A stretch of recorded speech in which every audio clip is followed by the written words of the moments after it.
Our recent trip to Marbella. Did you actually have a good time? That simple plan goes to absolute rat shit very quickly. It does take time to kind of like claw back. Maybe it's not a clawback, maybe it's an evolution. I do notice that Sam copies you quite a lot.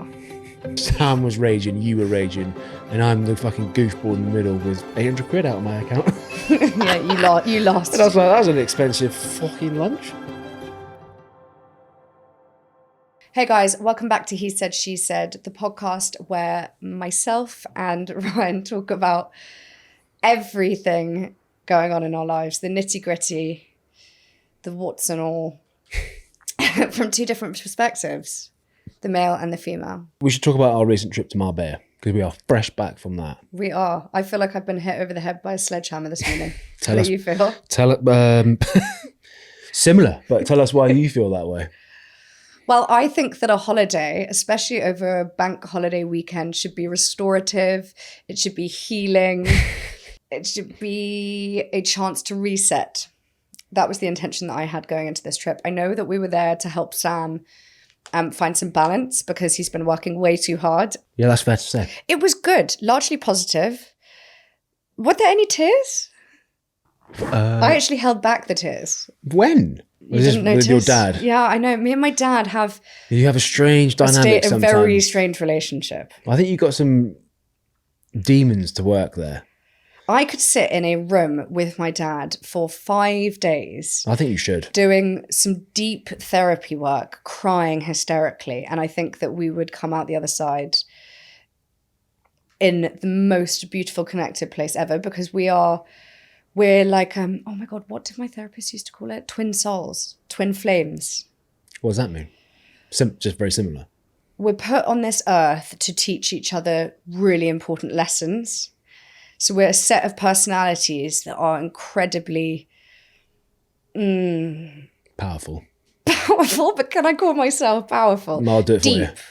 Like emotional. No, let's go with powerful. And I feel like the conversation is always really intense and heated, and those are the kind of conversations that you learn the most from. So that's why we're twin flames.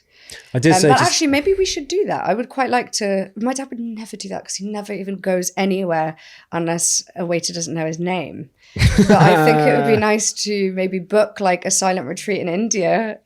There's no way he's going on that. That should be the next trip. Although I tried to convince him to come camping with us, but he refused. Yeah, again, that's not going to work. Like, he won't even get on a bloody banana boat anymore. He's That's so a shame. boring. 5-6 years ago, he was on a banana boat, and that's a lifelong memory. I'll never forget that. He likes to be in charge, and there was a lot of... So do you. Where do you think you get that from? Throwing around the term chief, but there are too many chiefs around the table at lunch. That is very... And everyone's trying to make a decision. So Ryan is like the golden egg in all of this. You're now the favourite child. Do you feel like my dad's child? You're the favourite son.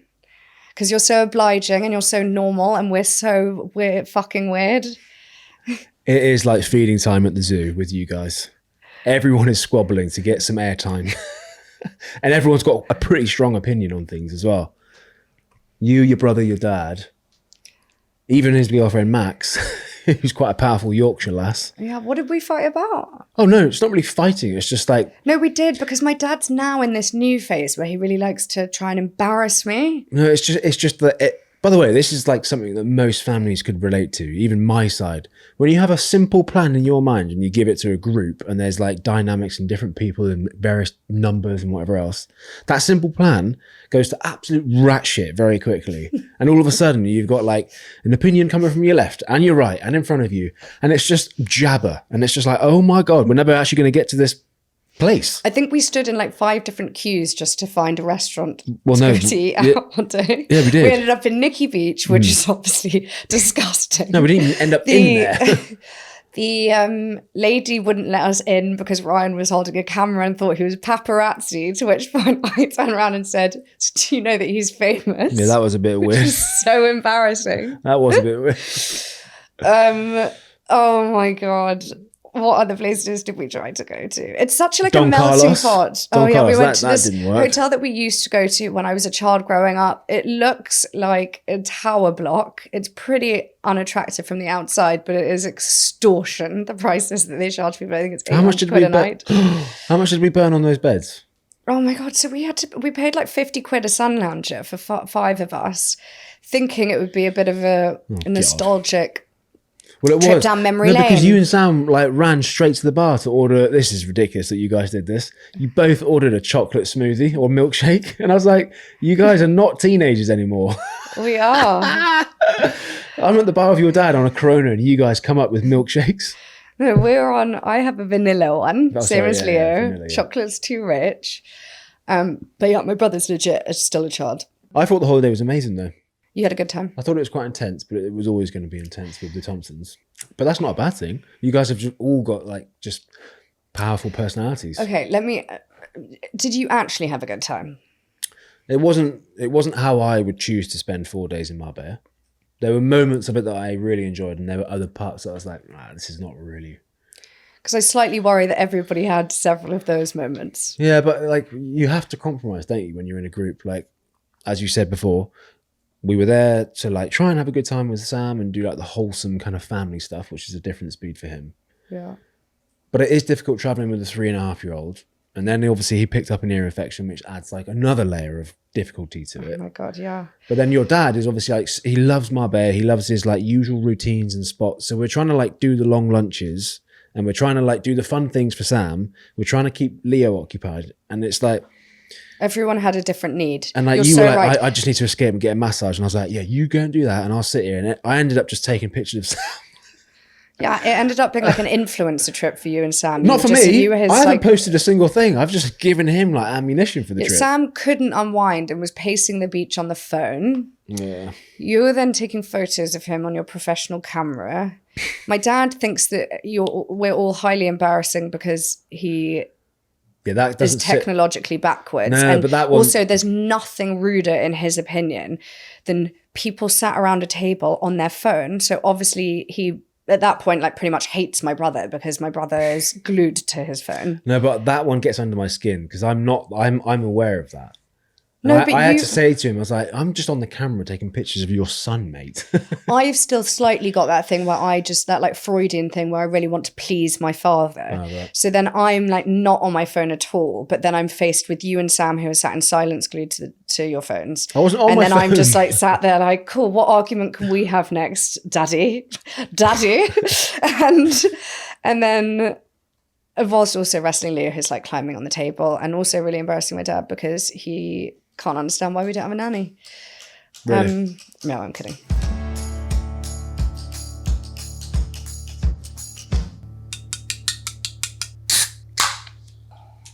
This episode of He Said, She Said is brought to you by Diet Coke. I love this campaign that Diet Coke are currently running. It's all about making little moments in your day that are just for you. Love that. It's so important, isn't it? I know we talk about it quite a lot, don't we? I think as parents, it's quite hard to carve out time just for yourself without feeling guilty, but it's so important to do it anyway. For me, it really looks like just finding like a little bit of space on the sofa with a book and a nice ice cold Diet Coke. And for me, it might be that I go out for a solo walk, put my headphones in, and just have a nice Diet Coke in hand with no emails. Exactly. That is your taste. And now Diet Coke are encouraging everyone to take those breaks and to own them. You can also design your own Diet Coke in a way that's unique to you. You just scan the QR code on the can, head to the Coke app, and make it your own. You can also win prizes. There's cash, there's Jamie Dornan merch, and lots more. Terms and conditions apply. This is our taste. But what's yours?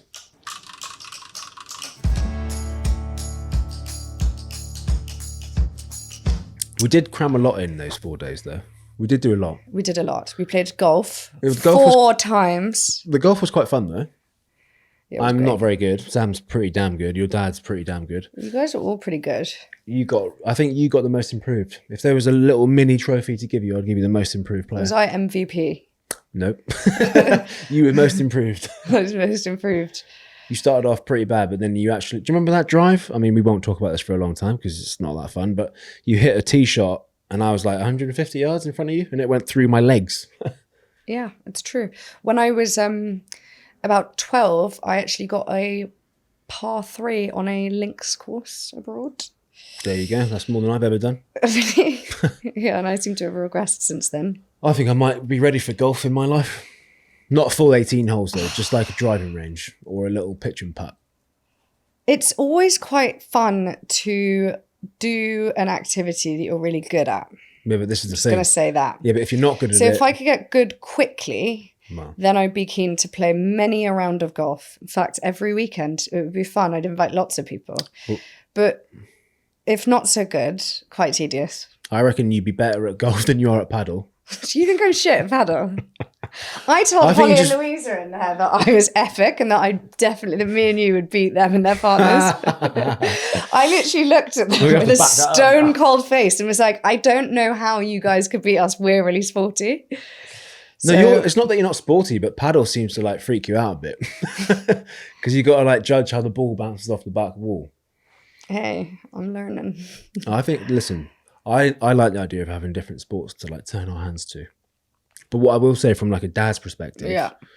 if I look back on my childhood and younger years, it doesn't really feature golf that heavily. I think golf is like an important skill to have because if you... Okay, I'm going to say a few things. It's very expensive. You've also got to Not have a lot these of days. free time. Not So these you've got days. to not really be tied to a job, No, but which also means you've got to be just very on a privileged. very basic level, if someone invites me now to play golf, Yeah, which it very rarely happens, but yeah. let's say we went back to Marbella and Sam was there with a friend, I would love to be in a position where I'd be like, yeah, cool, I can play golf, let's go. I can't, I just got to No, wing it. I think you can get there. What I'm saying is I want Leo to Yeah. be fully equipped.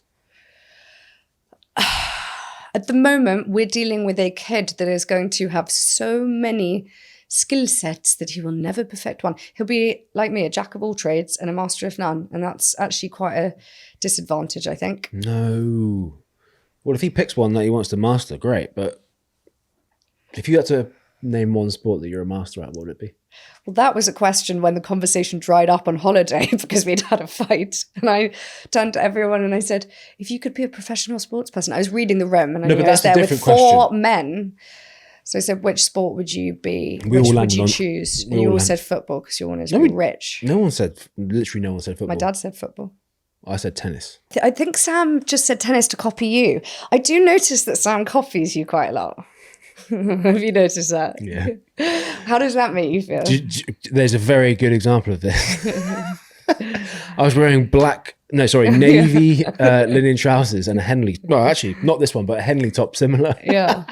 Sam comes into our bedroom wearing white like cargo pants and a polo top. 2 minutes later, comes in, he's wearing exactly my outfit, looks in the mirror and he's like, it's a bit too similar.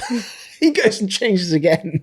Did he change again? Yeah, he changed again. I was like, this He is like quite cute. kind of shamelessly just copies you. Quite cute though. I'm obsessed. We took a bunch of photos at the beach together and he was like distraught with how I wanted to say it. What? How? But basically, What short if he you is look at the compared to you? if you look at the content that Sam shared of the holiday, Yeah. I look absolutely horrendous in every photo. Ryan's got his eyes shut on every photo. Sam's actually a bit of a dick. Yeah. Like he'll post photos of Pete where he puts a face app and makes his No, no. nose really big. I mean, And I with caught him Ryan, doing that he'll, at the table. He'll face app his eyes closed. No. I literally caught him at the table. He angled his phone towards me and my frigging nose was like half my face size. I was like, what are you doing to my face? Oh, he's Little cheeky. He rascal. also would make me stand in the middle so that I look way short. I'm the shortest. Just to make him look And we're bigger. not like in height order. Yeah, to make him look bigger, yeah. Oh man, it was good. Do you know I had this funny thought on the trip, which probably will stroke your ego a little bit. I think it was when we went to Mistral Beach for lunch, which is this gorge It's place. just a weird question you asked me. Wait, what weird questions did I ask? Do you think you're handsome? It actually Which has spun does. It me does out. tie in with that, because that I asked you when we were in the airport. Oh, it was in the airport. Because so we were at the airport. I kind of adopt this personality when I'm abroad, where day one I look like a queen. I'm tanned. I've got nice nails. I feel good. My hair's dry, and I'm Not well dry. rested. Do you mean dry? Sorry, like just not straightened. So greasy. it's not been like wet yet. Yeah. So it's not greasy and it's looking good and fresh. Day 2, still pretty good. In fact, I was ovulating. So my skin was glowing. I did really lovely makeup, like natural, a bit beachy, like not too heavy, just maybe a little like tint on the lip. Day 3, the tan starts to peel off a little bit. I've got patchy, scaly arms. I decide to wash my hair. My psoriasis on my scalp is back with a vengeance. So I've got flakes and also it's like really wavy and like weirdly humid. Oh my God, we thought we were getting like golden weather out there. It was really overcast, so that was really shit. And I had to just like put it up in a bun, but I had like this little like, you know, there's like little like curly bits that I get at the front of my hair. There's like frizzy bits at the front. So I start to look less like a sophisticated 30-year-old and more like an awkward mid-teen. Can I agree with this, or is that... Okay, so you can agree with this. I was going to get your opinion on it. So that starts to happen. Then I start flailing around on water sports, peddlers, coming off slides, like eating lots of food, bit of like pot belly in my swimming costume, and get probably a little bit burnt on the sort of cheeks and the nose. I don't know. And I just start to look like a kid. And then I see you like looking all tanned and hench and in your cool clothes, walking through the restaurant. I had one moment where I thought, which was quite a nice moment. I looked at you and I chuckled to myself. And I thought, oh my God, there would have been a time when I was probably about 14 or 15 where I would have really fancied a guy like you that walked into a restaurant and I would have kept looking at you because you were so my type. And I would have thought, oh, maybe one day I'd end up with a guy like you. And then here I am and like, you're mine now. And isn't that cool? And I had this like total moment of awe for you. And then I realized, God, I really take you for granted, don't I? Was that day 3 when you were... What day? Yes, it was. You said day 3 when I was a frizzy teenager. I think I'd had like 4 Maxi Bons at that point. That is true. For anyone that doesn't know what Maxi Bon is, it's the best ice cream known to I remember being I was on the beach of Leo skimming stones, trying to explain that whole like concept to Leo. And then I was checking my watch and it was coming up to 5. And I was like, oh, mummy will be finishing her massage shortly. Or maybe it was 6. Anyway, I turned around and you got this like heavy duty towel like wrapped up under your armpits. You got like a side position bun in your hair with a frizzy front. And you got a Maxi Bon like all over your lips. And I was like, is that my baby mama? Is that my wife? Yeah. Is that my whiffery over I was there? like, I don't know if you look like Louise or like you've gone back in time and now I'm looking at the 14-year-old version. But that was the moment where I was like, I just felt like very protected over that little thing in front of me. Of me? Yeah. Oh, because in that moment, I think, God, Ryan's probably wishing that we were cruising up Puerto Banús with all of those like naturally just super tanned, slinky ladies with long, skinny limbs. It looks fun on the surface, but They probably comes with a whole host of problems. I'm so glad that you realised that.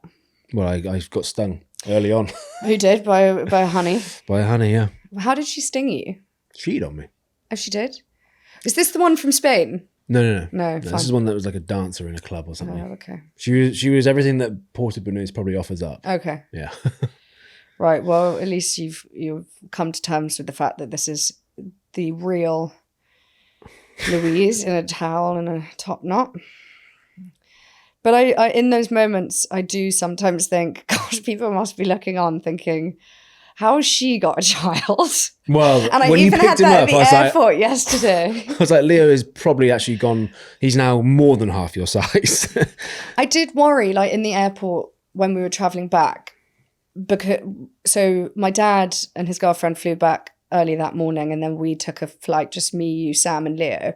And I do sometimes think when it's us together that people might look on and be like, no one there is a responsible adult, because all of the other adults, they all look the same. They've all got like sensible jeans and a top on, like maybe some glasses. They've got a few backpacks, like the prams and stuff. You know, it's all just looking quite civilized the wrong word, because everyone's got their problems and everyone's actually got kids having tantrums lying on the floor.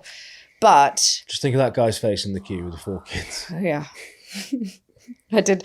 Every time I see a guy that looks like he's really stressed out and like riddled with fatigue from having a brood of children, I point around and go, look at that guy. That guy was Look at that guy. dead That's my behind the eyes. favourite game to play at the airport. Look at that guy. But yeah, I mean, I really look like very silly in the airport. And then Sam also looks very silly. And you look a bit too like cool and young.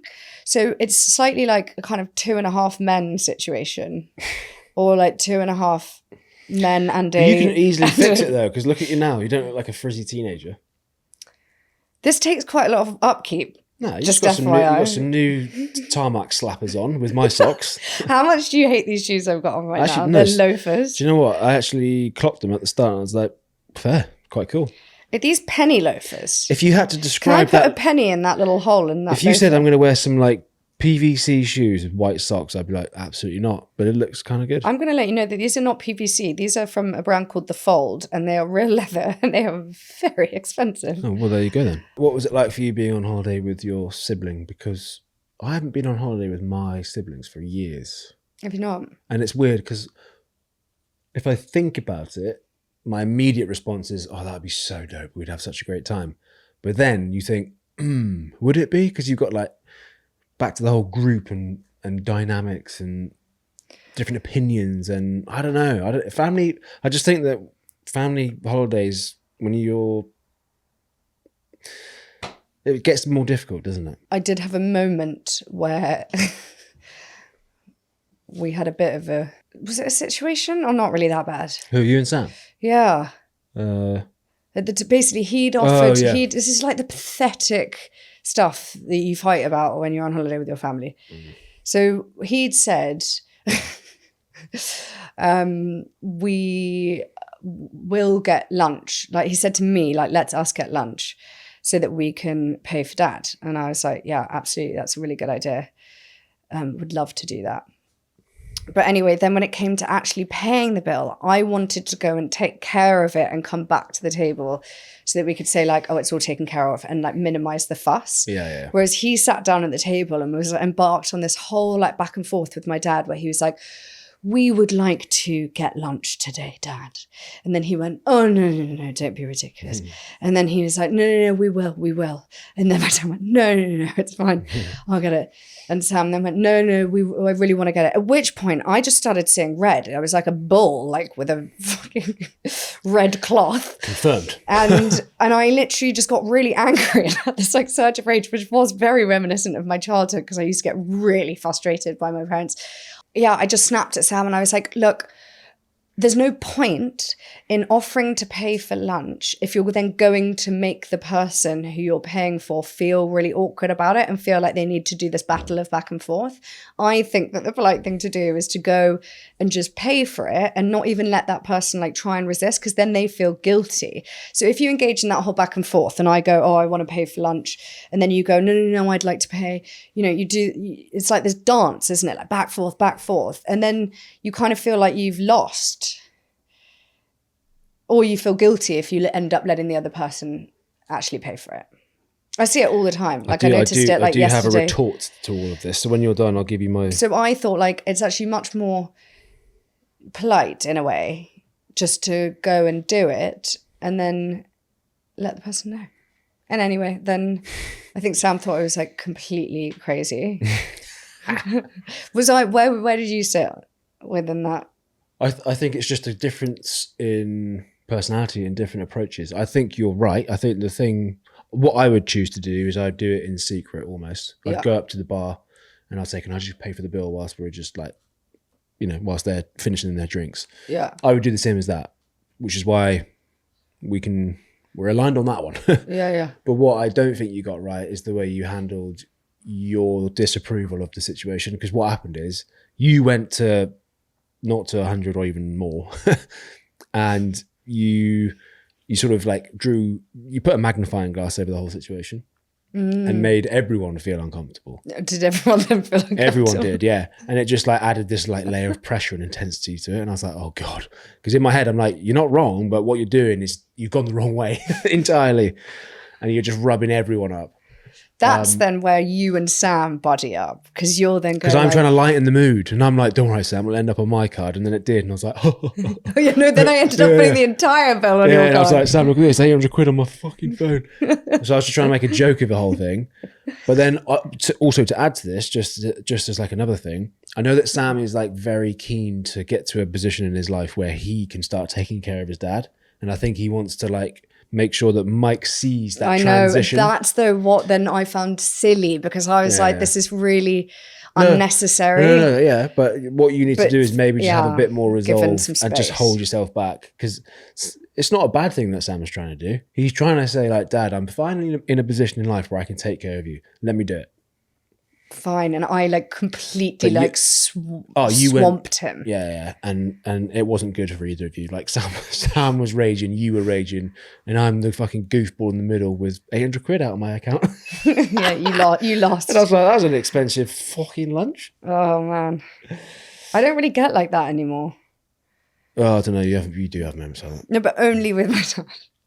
Yeah, but I said that to Sam. I was like, it's kind of funny. Like I never really see Louise like this. Only ever when your dad's here. It's like it's like a reaction or something. It's like you go. It's like you go into because it happened when we went up to the UNICEF thing up in Birmingham. Yeah. Because he kept saying, I just think I get. It's almost like this is a really bad trait of mine. When I'm around my family, I feel like they are me. So it's almost like I feel like they're my responsibility, or that I'm like. Or is it that you still feel like a young? No, it's that I feel like embarrassed for them. So like if they're like talking and saying something that I don't agree with, or to say like someone made a comment about some stupid thing like to do with like money, and I was like so like. Mortified. Oh no, but you got that wrong again. But then I was like, no, you cannot be talking like that, like around this table. Yeah, but because I think that everyone needs to have the same morals. Yeah, but you can't expect people to just slot into and because they're my family. If it was you, actually, no, I probably would judge. You would never speak like that. That's the good thing about why we're well paired, is that you would never say something in a conversation that would like embarrass me. Well, that's because you. But whereas they say loads of. That's why. Shut up. You chew me up. But they say loads of stuff that is like potentially controversial, and I'm like, shut up! You can't speak like that around here. No, you don't do it like that. You give it so like. When my dad kept saying over lunch, like, "This is world class," or talking about like. Tesco strawberry. Oh, this is world class. This is world class. I was like, you need to stop talking. And then I think you need to catch yourself in future. He didn't like me basically having an opinion on what he was saying. What you need to do is just let them do them. But do you never get like embarrassed of other people? All the time. Oh, that's what happens sometimes in this podcast. If I say something, you get embarrassed for me, and then you're like, we need to shut this down. Well, I was thinking more of like me around my own family. Oh, mate, there's so many examples I could give you where I'm like, what are you doing? Please stop saying that or doing that. My dad's like a chief of that. He'll say some silly things. He says some silly things. But then like, so does everyone in my family, you know? And I'm just... There's no But I've winning. had to just learn resolve. Like you just have to sort of, because I'm not perfect, right? And I probably say stuff that my dad's like, oh, you silly twonk. Yeah. Just let people do them. But yeah, let me just tell you, when you're in that mood, by the way, that is like, that's danger for everyone. It's the most unpleasant version of Louise in the world. What? Yeah, and by the way, me at 35, your dad at 76, we're all terrified of it. But yeah, back to my question though, did you enjoy being on holiday with Sam? Yeah, I loved it. It was. I just feel like I wish that he'd had a better time. Like I wish there was more that we could have done to try and get him to have a really great time, because I think the only thing we really offered him was just proof that he shouldn't have kids anytime No, soon. that's not fair. He had actually a beautiful Because time. Leo was actually a good boy. He was really good. We tried to cram in a lot, and actually, I think Sam's become a really good uncle. Oh, he's amazing. I can't wait till the moment that he does have kids so that we can all be in the airport together going. Oh, I can't wait. I cannot wait. He actually did ditch us at one point at the airport. He went, this is because Leo had a 24-hour ear infection by this point, had not stopped crying. It was pretty devastating, to be honest. Like, he was in so much pain. There was nothing we could do. We're in a foreign country. We've managed to find like ibuprofen from some local pharmacy. And it's just a matter of time waiting until his ears like going to subside. And Leo sat at the airport as we were going through some barriers, just like took that really grown up thing of like holding the passport and took it up like this and went, "See you guys later," and just went through. I was like, "Is he serious?" Put his headphones on and he's gone. Headphones on. But would you do it again? Would you do that whole family thing again? Yeah, in a month. In a month? I do have moments when we're away where I think, gosh, like, God, now I'm going to really sound old. Like, travel has changed so much. No, I like look around and I get irritated by things. Like, we have created a life for ourselves here that we adore. Like, we love all of our people. We're like the mafia. We all live next to each other. We've got our local stuff. Like, we love our bed linen. Like, everything. We've like designed a life that suits us. And when we go away, sometimes when things like don't work, or it's just inconveniences, like traveling, like actually like being in cars and then on a train or a plane and being around like people that are sometimes a bit annoying. Like, we kind of had this conversation when we were away as a group, didn't we? That like, it's got to take quite a lot to make you want to go somewhere, to like step away from your comfort zone. I don't know whether that's because everyone in my family has ADHD and we hate change. Like, we love the familiar. I can't really say that because I haven't actually like been diagnosed with ADHD, but I'm just sort of umbrella terming like our family with a lot of the same characteristics. But I think like our next trip, and we've spoken about trips before, like like it's got to tick a lot of the boxes for us. And I think somewhere like maybe South Africa would be a good choice. The thing about Spain that's epic, and, you know, Marbella, is the food and the golf, which you sound like a fucking 70-year-old. But sometimes, like, you know, it's just a lot. Like, there's just a lot of different intense people, and that whole like fake scene like isn't necessarily for me. Do you prefer Marbella or Ibiza? Ibiza. I think based on the people. Like, Puerto Banús now is you know, as I was growing up, used to be quite fun to go and have a look at some of the boats and to go to some of the bars. But now it's like the like level of like sort of showy offness. Yeah, the like wealth and the showy offness. It's that. And I don't love like showy offness. No. I find it quite like tricky to be around sometimes. It's like the harbour now is like the Mayfair Hotel in exactly. Mayfair. It's just like, let's just get a string of nice cars and just collect tickets because we don't actually care how much it costs. We'll just pay the fine. I know. And it's like, come on, surely are we doing this? I think when I was younger, I used to be a lot more impressed by like stuff. Well, that's so true. There was a phase I remember where when I was at school, I used to come home and sometimes like talk about some of the things that people had, or like homes that people had, or cars that people had. And like, I'm really embarrassed that I even went through that phase because my parents were so uninterested in that. And like, they are the least social climbing-y people. They're so unaffected by like wealth. In fact, actually, I think Sam said it really well. Like, what I really admire about my parents are the opposite of snobs. Like, my dad is the opposite of a snob. True. Like, he's so like comfortable in just being like him, and he's never trying to impress anybody. And obviously, I used to find that highly embarrassing because I'd want him to make a little bit of an effort with other people. But yeah, and my parents were always just like, oh gosh, you know, that chat is not cool. And I guess then when we got caught up in like Min Chelsea, it's just a lot of like lame like clubbing stuff and champagne and all of those sort of fake cars and things. And now I think even my dad actually said that he sees like a huge difference in me and Sam.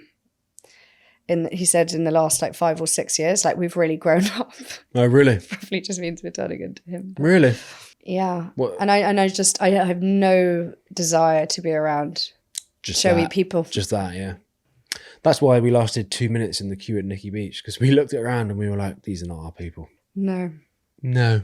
No. We're not going to get. We didn't get in. We're not going to get a At one sushi point, boat I with thought, flares. oh, you know what, Ryan, you stand at the front because you're the person that they're going to want in this place most. Yeah. At that point, I was like, the is rest that a of us compliment or literally is that look like the opposite of a compliment? The rest of us look like been through a bush backwards. And then we didn't get let in anyway because you had your camera and they said no paparazzi in. What's the word gauche? Is gauche the word for this? Like Gauche. gauche. Yeah. Well, is that the end of summer for us then? Are we now into autumn winter season? I guess we are. Great, because I'm about ready to get excited for Christmas. Oh my God, no, not already. I'm about to flip the switch on this. Are you? Yeah. What does that mean for us? Well, listen, I drove to nursery this morning and it looked very leafy and autumnal. I was like, okay, it might be time to start thinking about Christmas plans. I'm here for it. Yes. We've spoken before about the fact that we're all now autumn girlies. Holly, does that mean Ryan can be an autumn girly as well? Ryan's an autumn winter girly. He doesn't like summer. We're converting him. No. Okay. I said, even when I was in Spain, actually, now I covered myself in a towel. It's like, Oh no, I know. Listen, just to paint this I picture, hate the sun. There was sun lounges which are priced out extortionate amounts. There's a boardwalk that takes you down to the sea. Yeah. And you've got like bikinis and bottoms and boardies and shorts. And then you've got Thongs. Louise lying flat, wrapped up in a towel under her chin. And I'm like, what are you doing? Okay, so two things there. First of all, I actually just don't even want people looking at me. Like, there are geezers there with like gold jewelry on and like pervy glasses on. And I'm like, I don't want you even looking at me, not even a toe. I don't know if So I'm covered head to toe. No, actually, it was under my neck. But also, I just am not very good in the heat. I think the heat triggers a flare and it triggers my autoimmune responses. Holly would have been proud of that. She would have been like, get this girl out. And in fact, also, I'm going to get my moles mapped this week. Harry, my lovely agent, sent me an email from a lady who wants to invite me into her clinic to map up my moles. What does map them mean? Well, if you're someone with quite a lot of moles, like I am, then they draw a picture of your body on a piece of A4 paper and they'll dot all of the moles on your body. And what does that tell you?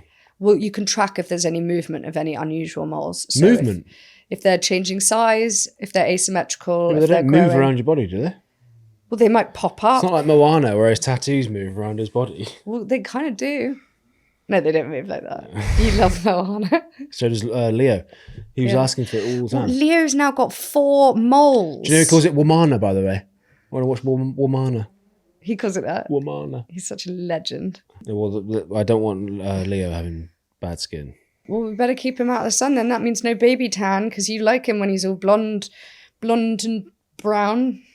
True. And I think that actually the vampire look is the chicest. We should all be like Speaking the Japanese of brown, with umbrellas over we our all had heads and spray stuff. we all had spray tans before we went, and Sam is now convinced that he's going to start his own Well, business. I've got another one. Oh, wait, no, hang on. Hang on sorry, a minute. Sam and Louise. We're going into business. Am I doing it? Yeah, you could. Yes, because you're like the alpha male that would be perfect for the campaign. Okay. We need 3 different personalities to market this product properly. Sam got a spray tan here once with lovely Sophie, our lovely, lovely Sophie. And he then left the house on our main road in his pants. He was so happy with the tan. He was like, I ain't even going to put my clothes back on. I'm just going to walk home naked in my pants. Isn't that weird though? Like, what could possess someone to do that, especially when you're in the public eye? I don't know. Like, does he just not have any shame? He likes a gallery. She'll be coming back tonight. So Sam will be in here in his pants, no doubt. Yep, he's coming back. And I'm going to start getting him back, actually. After all the monstrosity photos, whatever the word is, I'm going to start getting him back. I'm going to capture this moment tonight. Well, he's got like snake hips, so you could just show his bottom. And I'm sure he'll be pretty... That would be one way of getting him back.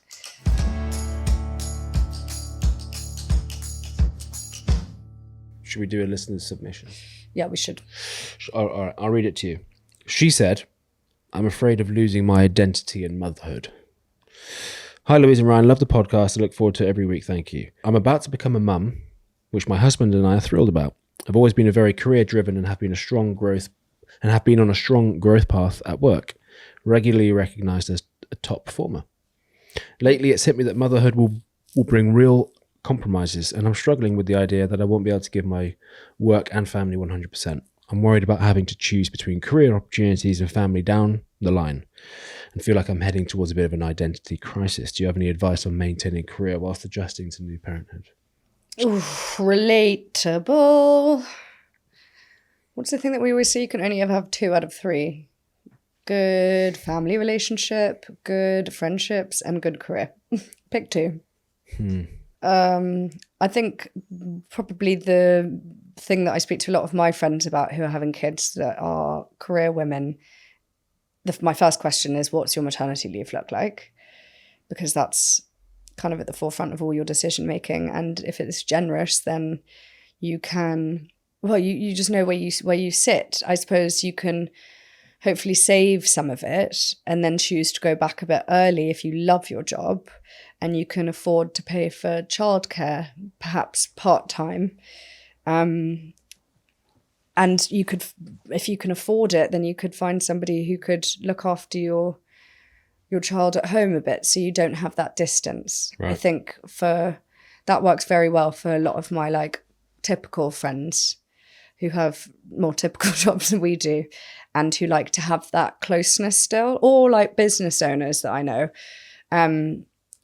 who do after about 3 months want to start getting back into the workplace, but they don't want to miss out on those milestones. So they quite comfortably work around having someone else look after their child in the house, and then they can like dip their toe in and out. I suppose much like, well, your brother's just got a new job, but him and his wife, they were kind of working at home and they also had their youngest being looked after at home. So it means at least they can spend like lunches and stuff together or kind of say hi in between meetings. For me, I really have to compartmentalize the various hats that I wear because I'm so bad at like, I get so distracted anyway, to be honest, like jumping around from one project to the next that I have to work in the day and then I turn off that mode and then I'm like full parent mode. So I need that distance, and it is something I've thought about a